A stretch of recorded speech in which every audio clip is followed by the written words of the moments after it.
Chapter 2, His First Vision, covering the years 1912 to 1916.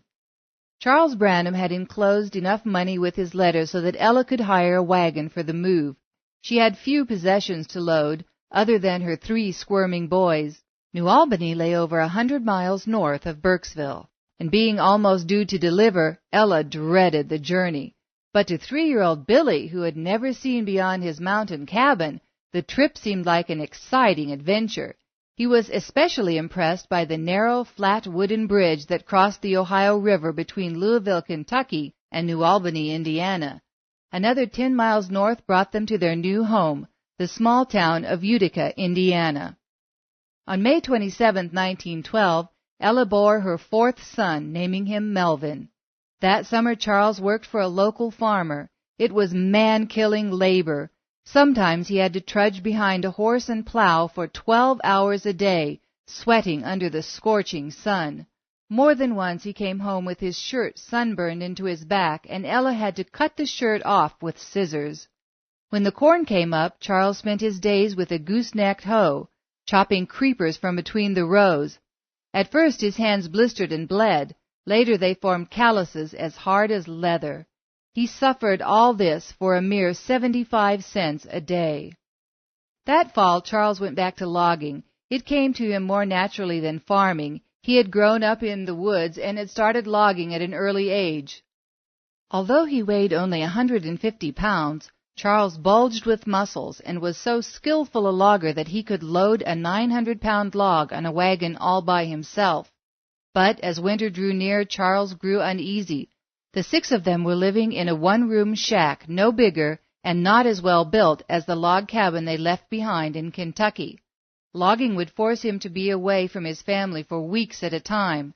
Not wanting his wife to suffer like she had the last winter, Charles started looking for a better situation. Spring came in 1913 before Charles found something permanent. He got a job in Jeffersonville, Indiana, working for Mr. Wathan, a multimillionaire who owned the Wathan distilleries and was part owner of a professional baseball team, the Louisville Colonels. Charles was hired as a private chauffeur because he was so good at handling horses. The job didn't pay much in cash, but it offered substantial side benefits, namely a place to live rent-free on Mr. Wathan's land. The site included a 2-room log cabin, an old barn, a large garden spot, and a small field Charles could plant for his own profit. Also, Mr. Wathan had a dairy nearby, and Charles could take home a bucket of milk every night, no small benefit for a father with 4 growing boys. Jeffersonville was a town 4 miles northeast of New Albany, on the river road locally called the Utica Pike. Mr. Wathan lived 7 miles out of town on a large estate. The cabin Charles moved into sat on a hillside overlooking the Ohio River. Weathered boards covered the structure's outside walls, and inside mud filled the chinks between the logs. The cabin had a dirt floor, 2 rooms, and a sleeping loft in the rafters above one of the rooms.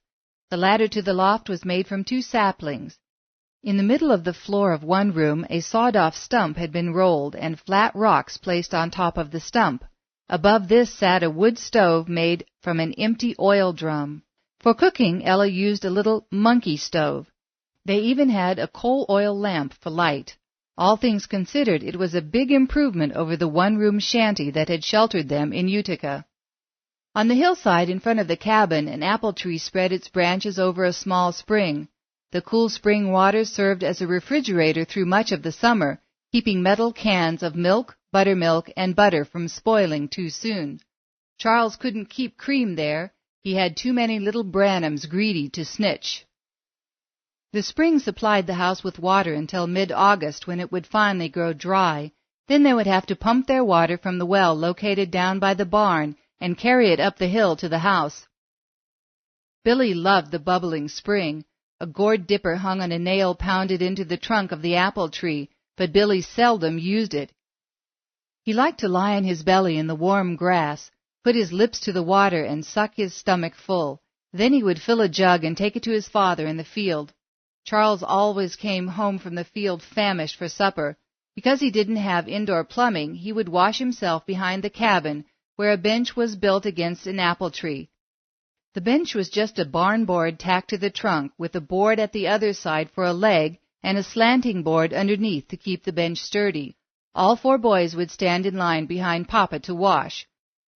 When Charles rolled up the sleeves of his homemade shirt to lather up, his arm muscles would swell and ripple. Billy watched with pride, thinking, "That's my Papa. He's strong. He'll live 100 years. When I'm an old man, I'll still be watching my Papa with big muscles." Charles was only 5 feet 7 inches tall.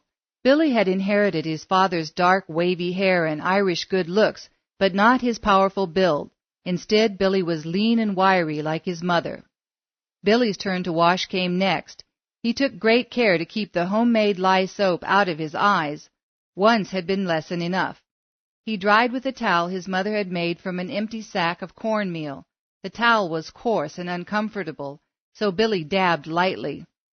Above the wash bench, a piece from a broken mirror was held to the tree by 5 bent nails. Billy shinnied up on the bench to see himself so that he could use the tin comb to smooth his unruly locks. Charles had built their dinner table and benches from old barn boards. The benches looked like church pews. Billy always sat next to his father at supper. Bean soup was standard fare, along with cornbread, boiled onions, and buttermilk. Ella would bake the cornbread in a pan, then put it on a plate and send the plate around the table so that everyone could break off a piece as it passed. Billy always took a corner because it had lots of crust, and he liked dipping crusty cornbread in his soup. On May 14, 1914, Billy got another brother, Edgar Lee Branham. Over the next few years, Billy's life fell into a comfortable pattern. Every Saturday afternoon, his father borrowed a mule and a covered wagon from Mr. Wathan, loaded up the family, and traveled 7 miles into town to buy groceries. The 4 youngest Branhams bounced along and back in a pile of straw, but Billy got to ride up front on the buckboard with his father and mother. Billy was always excited about going to the store because he knew exactly what would happen. Charles, who earned $3.50 a week, often spent $3 of this at the grocery store. Occasionally he splurged on a sack of brown sugar or salted barrel crackers, but mostly he bought staples like beans, potatoes, and cornmeal, the kind of food that stretched a long way. After Charles paid his bill, Mr. Grover, the grocer, would give him a sack of peppermint stick candy for his youngsters. Back in the wagon, 5 pairs of eyes watched anxiously as Papa divided 4 sticks of candy equally between his 5 boys. Right away, the 4 youngest Branhams sucked their peppermint sticks to a sliver, but Billy was shrewd. He sucked on his for a while, then rolled his candy up in a piece of brown paper torn from a grocery bag and tucked it in his pocket. He had use for it later. Saturday night, they filled the large cedar washtub with hot water and took their weekly baths, one after another, without changing the water. Ella scrubbed Billy hard with lye soap, saying, "I want to see you get as clean as a peeled onion." Then she rubbed him dry with a mealcloth towel until it felt like his hide was gone. She knew Billy was not eating a balanced diet, so every week after his bath she made him swallow a spoonful of castor oil, which she believed would help prevent colds. Billy looked at that big spoon filled with the greasy castor oil and begged, "Oh, Mama, please don't make me take it. It makes me so sick. I can't stand it." She answered, "If it don't make you sick, it won't do you any good." Billy held his nose, took the spoonful in his mouth, tried to swallow, gagged, shook all over, and finally managed to get it down. On Sunday, Ella cooked mulligan stew, turnips, carrots, cabbage, potatoes, beans, cornmeal, and a chunk of beef, everything boiled together in one pot. The leftovers fed them for 2 or 3 days. Monday, Ella washed clothes outside the cabin in a big iron kettle heated over an open fire. Billy, being the eldest, had to cut locust limbs for the fire. He was also expected to fill the kettle with water, a difficult chore for a boy his age and size. "William," she called. "Yes, ma'am." "Go to the spring and get a bucket of water." Billy thought of how that heavy cedar bucket strained his shoulder, even when it was only half full. He felt in his pocket for that piece of peppermint candy wrapped in paper. Then he found his brother Edward and said, "Humpy?" Billy often called his brother Humpy. "I'll tell you what I'll do. I'll let you lick on this candy until I count 10 if you'll go and get that bucket of water for me." Edward gladly fetched the water, and Billy rewarded him by holding out the peppermint stick. Billy started counting. 1, 2, 3. Edward, licking as fast as he could go, complained, "Not so fast! You're counting too fast. Start over." Billy started over, and Edward got a few extra licks. Then Billy wrapped up the peppermint stick and put it back in his pocket. There were other chores to do on Monday, but as long as his candy held out, Billy was a young man of leisure. On wash day, Ella used a long, flat hickory stick to stir clothes in the boiling kettle, fishing them out when they were ready. She kept the stick hanging on a nail just inside the cabin door. That hickory paddle served many functions. Ella mashed lumps out of the straw-tick mattresses with it, then smoothed out the bedding quilts. Charles also used it as a rod of correction. Sometimes, if one of the boys had been bad and was expecting a spanking, the hickory stick would mysteriously disappear. Charles always managed to get by without it, using instead his razor strap made out of an old belt, or else the ramrod from his rifle. All the little Branhams got an education out in the woodshed, running around their father as hard as they could go while he whipped their bottoms red. Charles called this beating the devil out of them. On one occasion, Edward hatched a mischievous plan. "Billy," he said, "Mama and Papa are hoeing in the garden. If you go in and get some sugar, I'll get the crackers, and I'll meet you in the barn." It sounded fair enough to Billy. Ella kept the brown sugar in a box in the cabin. She often mixed it with water to make molasses for their breakfast pancakes. Billy slipped into the cabin, dug out a big handful of sugar, and started for the barn. The garden was halfway down the hill between the house and the barn. Charles straightened up from his hoe, wiping his forehead with his red and white checkered handkerchief. He noticed his oldest son walking with his forearm as stiff as if he were hiding something. Charles said, "Where are you going, William?" "I'm going down to the barn." "What have you got in your hand?" Billy thought, uh-oh.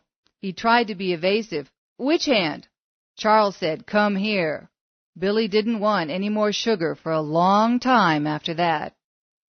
Late in August of 1916, after a steam-powered threshing machine had finished processing the grain crops, Ella stuffed new straw into all her tick mattresses. That night, shortly after the boys were sent to bed in the loft, Billy screamed as if a banshee had touched his cheek. Ella dashed to the ladder and called, "Billy, what on earth's wrong with you?" "Mama, there's something in bed with me." "It's just a grasshopper trapped in the new straw. Now settle down and go to sleep." "Mama, I can't go to sleep with that critter jumping around in there." Ella took the coal oil lamp in hand and climbed up to the loft so Billy could see to open the side of his tick, dig around in the fresh straw, and find the offending grasshopper. He let it go outside by pushing it through a crack where the roof did not butt evenly with the wall. Later Ella chuckled about the incident when she told it to Charles. But she could not tell her husband about her deep concern for Billy. The boy had been edgy lately, and his food wasn't setting right. More than once in the past month he had complained of an upset stomach after supper and of burping up stomach acid. Was he nervous because he would soon start school? Or was something else bothering him? Could it be connected with his father's drinking? In September, Billy and Edward started school together. Billy was 7.5 years old. Although he was 11 months older than his brother Edward, in size they could have passed for twins. Edward was just a smidgen shorter. Billy had no clothes for school. Through the summer he had gone barefoot and without a shirt, wearing a pair of patched and tattered bib overalls. The family could not afford new clothes, so Ella improvised. She took the coat Charles had worn on their wedding day, cut it up, and sewed together a pair of pants. Charles came home with white socks and a used pair of tennis shoes that barely fit, and that completed Billy's wardrobe. When Ella finished dressing him for his newest adventure, she said, "There, now let's have a look at you." She stood back for perspective. His bare ribs made him look so small and skinny. He looked so backward with his shaggy hair hanging down his neck, his homemade trousers, and his second-hand tennis shoes. Ella smiled and said, "If you don't look like a windy Kentuckian." She had done the best she could with what she had. Unfortunately, her oldest son would have to go to school without a shirt. So on a chilly morning in September of 1916, Billy and Edward trudged down the river road to Utica Pike's school. which was a typical rural one-room schoolhouse set among the hills in view of the Ohio River. Mrs. Temple would be his teacher for many years. She taught all 8 grades, with students ranging in age from 6 to 15. In school, Billy learned more than the 3 R's of reading, writing, and arithmetic. Suddenly his view of the world expanded. As he sat in class, he had time to compare himself with the other children. The differences shouted at him. These were country boys and girls like himself, but most of them wore nice clothes and shoes that fit, and they all wore shirts. For lunch, the other children ate sandwiches and had cookies or cake for dessert. Billy ate beans, and some days he had no lunch at all. He began to realize his family was poor. From the first, Billy was branded as an outsider by the older boys. They called him a corn cracker and teased him because he talked funny, with a hillbilly accent typical of the Kentucky mountain folks, and they laughed at him for looking so ragged. A few weeks after school started, Billy and some other boys his own age decided to spend an afternoon fishing at the ice pond behind the Branham's cabin. They called it the ice pond because Mr. Wathan cut blocks of ice from it every winter, stored the blocks in sawdust, then used them during the summer to keep ice boxes cold in his dairy. Billy was thrilled that these boys included him in their plans. Not only did he love to fish, but he longed to be part of the gang. After school, Billy ran home, eager to get his homemade fishing pole down from the loft. His tennis shoes did not fit well and had caused a painful corn to form on his big toe. That day in school he had been preoccupied with the corn. Each time he moved his foot, the corn tortured him so much he could not keep his mind on his schoolwork. Now, in his excitement and haste, he easily ignored the pain.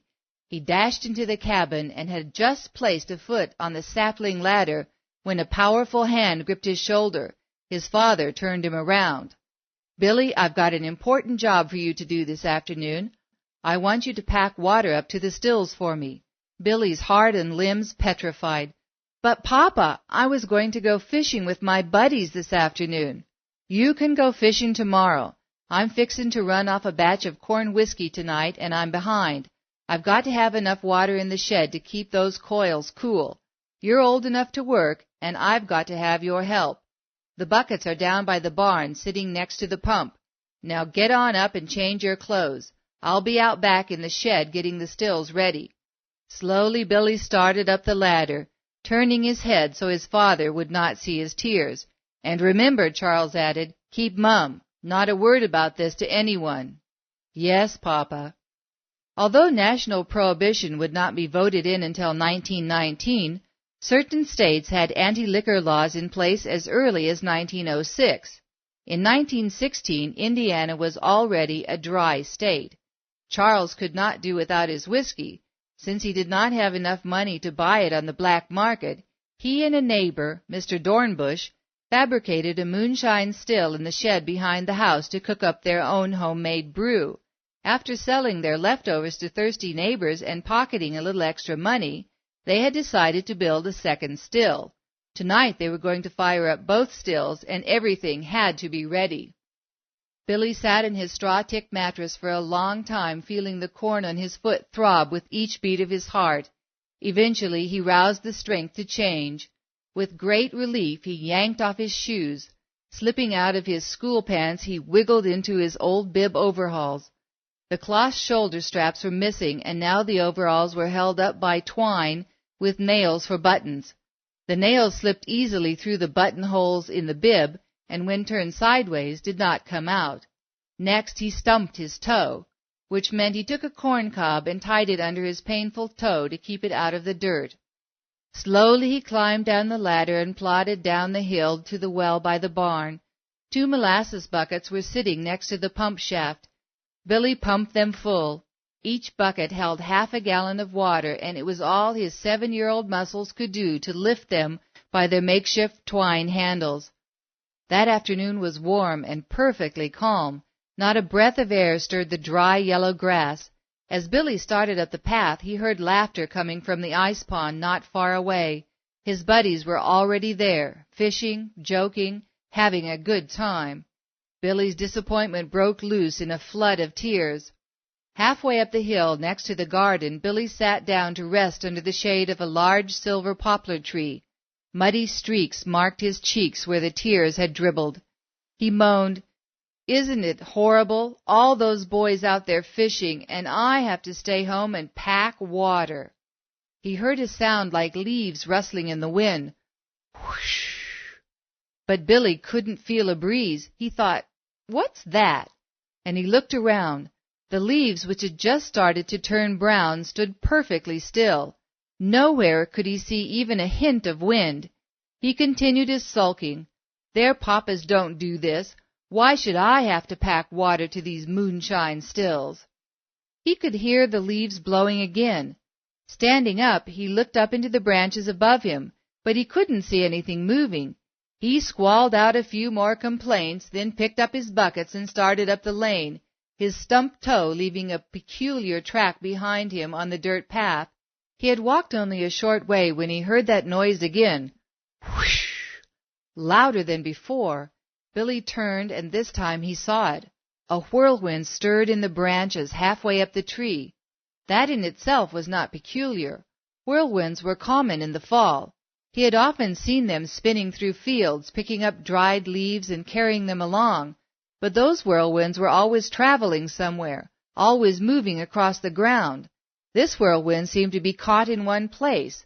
Fascinated, Billy watched the green, brown, and yellow leaves rustle and swirl. Suddenly a voice boomed from the tree, a deep, resonant voice saying, "Don't ever drink or smoke or defile your body in any way. There will be a work for you to do when you get older." Billy heard the words as clearly as if his father was talking, but it was not his father's voice. He had never heard such an awesome voice before. Dropping his buckets, he took off running for the cabin, screaming with all his lungs. Ella scooped him up in her arms. "Billy, what is it? Did you get snake bit?" She thought that perhaps walking past the garden her son had stepped on a copperhead, a poisonous snake common in that country. "No, ma'am," he babbled, pointing down the hill towards the garden. "There's a man in that tree down there." "Oh, Billy, Billy, come on. Did you stop and go to sleep?" "No, ma'am, there's a man in that tree, and he told me not to drink or smoke." Ella laughed at this. She hugged her son and kissed his forehead, trying to soothe his nerves, but Billy stayed hysterical and would not calm down. She put him to bed, then hurried to the nearest neighbor who had a telephone and called a doctor. After hearing the story, this doctor said, "The boy's just nervous. He'll get over it." That night Billy repeated his story at supper. "There's a man in that tree, and I heard what he told me. I ain't never going by there again." And he never did. From that day on, whenever he went to the barn, he would bypass the poplar tree, circling around the far side of the garden. 2 weeks later, Billy and Edward were up in front of the cabin playing marbles under the apple tree when suddenly Billy felt something peculiar come over him, a pressure that set his skin tingling as though some type of unseen energy had surrounded him. He looked up. Somehow the Ohio River seemed closer than it had before. As Billy gazed down the river towards Jeffersonville, the wilderness changed in front of his eyes. A bridge formed up off the banks, spanning the river, piece by piece, being built in fast motion. It was not like the low, flat bridges he had crossed when he had moved to Indiana. This bridge looked huge, with a vast iron trussed arch overhead. Billy had never seen anything like it before. Looking closer, he noticed men working high up on the superstructure. Then he saw a span break. Men tumbled off the beam in slow motion. Billy counted them as they fell. He watched 16 men disappear into the murky water below. Dropping his bag of marbles, Billy took off for the house, screaming uncontrollably. Ella did her best to calm him down. When he finally could tell his story, she said, "Billy, you just dreamed it." Billy insisted, "No, Mama, I got this funny feeling, and then I looked up at the river, and I looked right at it. I seen it. Oh, Mama, I'm scared." Charles gave his opinion. The boy's just nervous, like the doctor said. But Ella was not so sure. She remembered a day 4 years earlier when Billy had babbled something about a bird telling him they would live near New Albany. Oddly enough, that had come true. A bridge across the river? 16 men dying? What if someday it happened? Ella wrote the incident down, thinking, "We'll see."